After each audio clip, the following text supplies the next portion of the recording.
નમસ્કાર દર્શક મિત્રો, આપ જોઈ રહ્યા છો Banas crime 24 news Gujarati channel. હવે જોઈએ આજના મુખ્ય સમાચાર।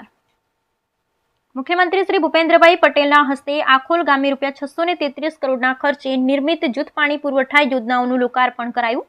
મુખ્યમંત્રી શ્રી ભૂપેન્દ્રભાઈ પટેલે આખોલ ખાતે યોજનાની ઝીણવટભરી માહિતી મેળવી પ્લાન્ટનું સ્થળ નિરીક્ષણ કર્યું।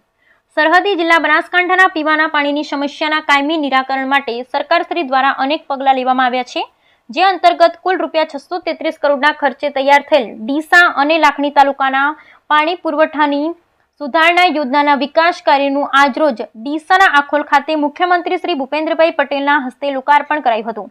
મુખ્યમંત્રી શ્રી ભૂપેન્દ્રભાઈ પટેલે સમગ્ર યોજનાની ઝીણવટભરી માહિતી મેળવી પ્લાન્ટનું નિરીક્ષણ કર્યું।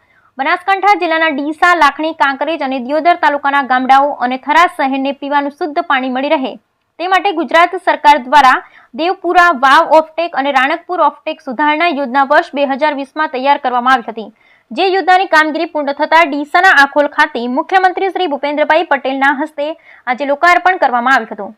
આ યોજનાથી ડીસા, લાખણી, કાંકરેજ, દિયોદર અને થરાના કુલ 192 ગામોના કુલ 7 લાખ નાગરિકો માટે દૈનિક 6.40 કરોડ લીટર પીવાનું પાણી મળી રહેશે। આ લોકાર્પણ પ્રસંગે પાણી પુરવઠા મંત્રી શ્રી કુંવરજી બાવળિયા, सांसद श्री भरतसिंह डाबी, राज्यसभा सांसद श्री बाबूभाई देसाई, धारासभ्य श्री प्रवीणभाई माळी सहित पदाधिकारी और अधिकारी उपस्थित रहा था।